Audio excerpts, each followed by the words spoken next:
Et c'est jamais simple. C'est jamais simple au départ. Vous savez, vous êtes à 4 sur la même ligne de départ. Et le plus important, c'est d'être parmi les 2 premiers qui se qualifient. Donc quand vous atteignez votre objectif, vous êtes content. Mais maintenant, après, il faut analyser comment ça s'est fait. Il se trouve qu'on n'a pas perdu à l'extérieur. Même si on n'a pas gagné, mais on n'a pas perdu. Ce sont des très bons résultats, même si on pense, et moi je le dis à tort, qu'il y a des petites équipes, il n'y en a plus. Et faire un match nul à l'extérieur sont des très bons résultats. Malheureusement, on a trébuché une fois à domicile, ce qui nous a justement amené à trembler un peu. Et si on analyse ce match où on n'a pas été bien, malgré tout, on a fait... sur le jeu, on a plutôt été bien. On a 80% de possession de ballon. C'est quelque chose d'exceptionnel. De ce côté-là, on a été exceptionnel, mais on n'a pas été efficace. Manque de réalisme. Et oui, et puis surtout, on a été trahi par une erreur individuelle face à cette équipe du Zimbabwe, je crois, qui va faire parler d'elle. Parce qu'on l'a déjà vu à la dernière CAN au Gabon, elle était très bonne. Et je crois qu'elle est encore montée en puissance. On a été capable de la dominer à 80%. Mais une erreur individuelle de notre gardien, notre jeune gardien qui découvrait un petit peu cette compétition, nous a été très préjudiciable. Ensuite, la seconde fois, on a été très bien qualifié, parmi les meilleurs. Et puis cette fois-ci, on s'est mis en difficulté. On s'est mis en difficulté chez nous, mais bon, si on regarde globalement, on a gagné 2 matchs à domicile, 3 matchs nuls à l'extérieur et une défaite. Je crois que globalement, une défaite en ayant dominé l'adversaire, je crois que globalement, on n'a pas volé notre place. Et cette fois-ci, c'est un parcours qui a été un petit peu chaotique, parce que bon, on a eu quelques problèmes aussi un peu en interne, qui font qu'on n'a pas été d'une grande sérénité pendant toute la campagne, ce qui explique aussi qu'il y a des matchs qu'on aurait peut-être pu gagner à l'extérieur, qu'on n'a pas gagné. Quand je dis ça, les gens pensent que c'est pas vrai, parce qu'on oublie vite. On oublie vite, mais je tiens juste à rappeler, la génération d'avant, celle des Santos, était exceptionnelle, avec des joueurs qui jouaient au plus haut niveau et qui étaient parmi les meilleurs de leur équipe. Quand vous prenez Santos, il était parmi les meilleurs de son équipe, que ce soit à Saarbrücken, à Valenciennes ou à Sochaux. Il était une perle rare. Vous prenez Eugène Kabongo, c'était le buteur exceptionnel en championnat de France, surtout au Matra Racing. Vous prenez Jackie Gingambo, lui, je crois qu'on devait lui mettre un monument à Saint-Tron. Quand vous prenez les Medo était titulaire à Porto. Vous prenez les Bassaoula, enfin bref, tous, les Ndingambote, les Boana, les Kalao, enfin je les cite tous. Donc c'était une génération exceptionnelle avec du talent. Et malheureusement cette équipe n'a pas fait grand chose. J'ai oublié Mobati. Donc voilà, une génération exceptionnelle de joueurs. On ne les cite pas assez, mais c'était peut-être la plus belle génération. Mais malheureusement elle n'est pas allée loin. Pourquoi? Il faudra analyser les choses qui se sont passées en interne, parce qu'elle avait absolument tout pour nous ramener une Coupe d'Afrique, cette équipe-là. Ensuite, celle juste avant que je n'arrive, Issama, qui est encore là, qui montre une longévité exceptionnelle, mais il était encore meilleur avant. Robert Kidiaba, qui n'a pas été remplacé, même si Matampi fait des matchs extraordinaires. Dans la charnière centrale, vous aviez 3 joueurs au-dessus du lot, avec un Zakwani terrible, avec un joueur de classe mondiale, Cédric Mongongo, et puis Joël Kimwaki.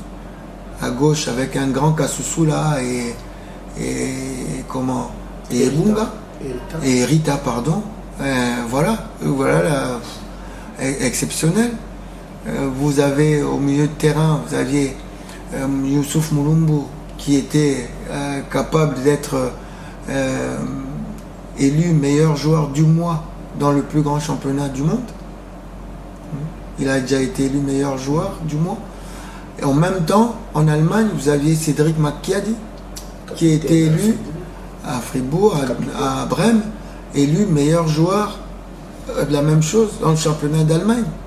Et donc, et avec eux, vous aviez Trésor Poutou, pas le Trésor de maintenant qui est bon, mais le grand Trésor Poutou.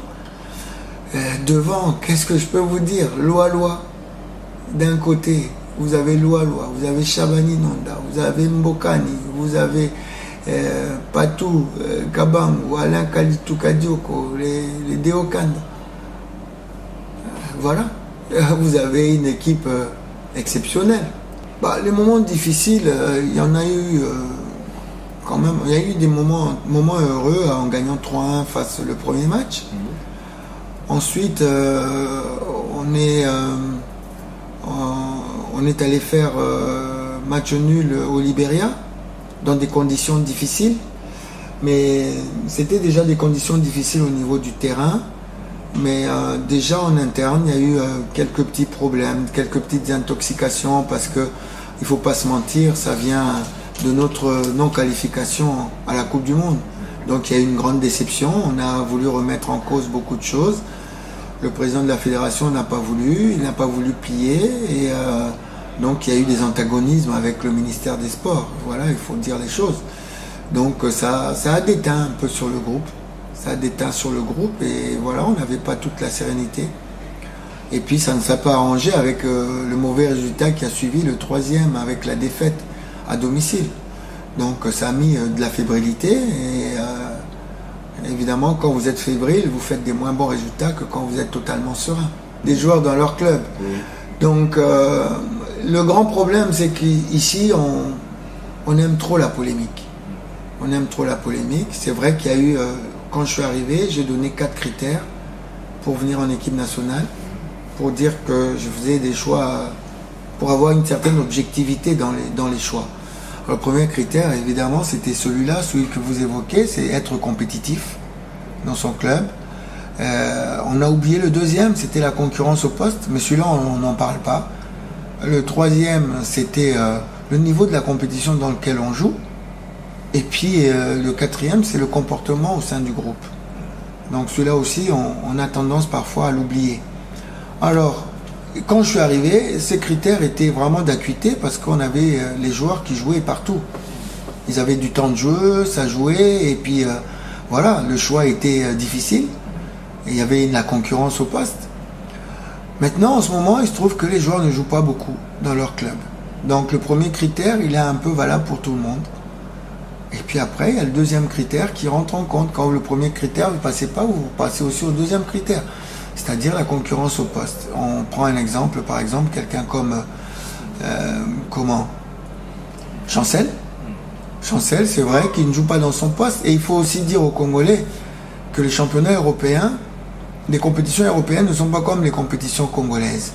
C'est-à-dire que quelqu'un, vous ne le voyez pas jouer avec l'équipe première de Porto, mais ça ne veut pas dire qu'il ne reste pas compétitif, parce qu'il joue avec la réserve.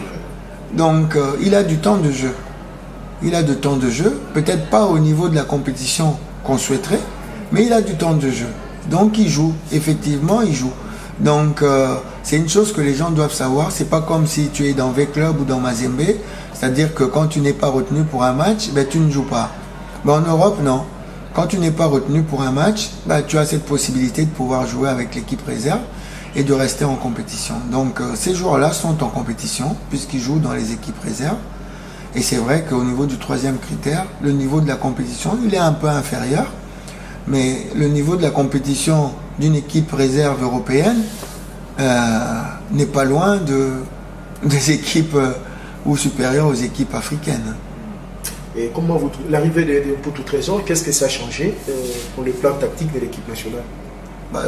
Trésor, on sait bien qu'il ne va pas nous apporter la touche physique. On le sait très bien. Mais il a cette touche technique qui n'appartient qu'à lui, qui nous met vers l'avant et qui nous délivre des bonnes passes. Donc ça, c'est un atout très important qu'on ne peut pas négliger. Mais c'est vrai que quand vous jouez avec Trésor, vous savez que ceux qui jouent derrière lui doivent accepter de courir un peu plus. Donc il faut trouver le bon amalgame pour pas se faire trouer derrière, parce que vous savez que vous pouvez pas demander les efforts à Trésor comme ceux qu'il pouvait faire il y a 10 ans. Ça, c'est clair.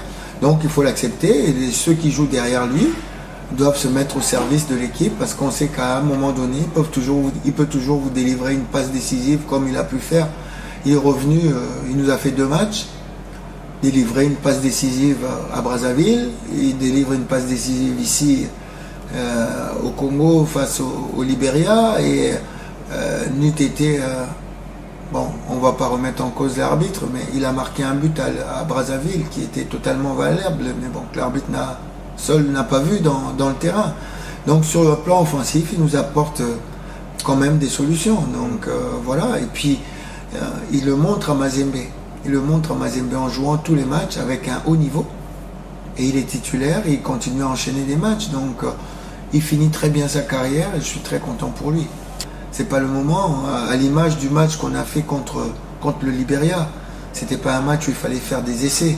C'était un match où il fallait mettre des gens qui ont l'habitude d'être là en place depuis un moment. Donc voilà un peu. Il y a toujours... rien n'est figé. Parce que la CAN va se passer au mois de juin. D'ici le mois de juin, il y aura encore beaucoup d'eau qui aura coulé sous les ponts. On n'est pas à l'abri d'une blessure, d'une méforme. Voilà. Donc rien n'est encore fait.